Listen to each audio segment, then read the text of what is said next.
ฮอดน้องลาคิดขึ้นมาเป็นปุ่มเป็นงอนเจ้าสั่งบ่รู้ตนอายก็คนเหมือนกันเด้อล่ะน้องผู้อยู่ทางนั้นคิดฮอดกันอยู่บ่กันดาเศร้าคำอ้ายนี่ห่วงหาอยากคืนมาหาน้องคือเก่าเสียงเบาอ่อนๆคิดฮอดตอนสองเฮาอยู่นาสองเฮานั้นเคยหาปลาน้องนั้นนะหากอายบ่เศร้าผู้บ่าวหัวพันคนนี้ยังมีใจให้นงเยาหากสาวสวรรค์คือเก่ามีแต่เจ้าคนเดียวเลื่อยมาพาจงเห็นใจแน่สิบอกพ่อแม่มาขอคนดีหากกันมาตั้งหลายปี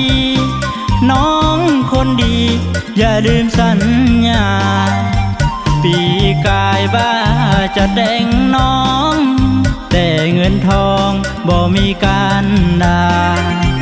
จงคอยอ้ายกลับคืนมาน้องสัญญาว่าจะหากันคิดฮอดอายสิอดเอาคิดฮอดเขาทุกเศร้าทุกวันอยากเห็นได้น้องแจ่มจันทร์จะกลับสวรรค์ไปหาน้องนา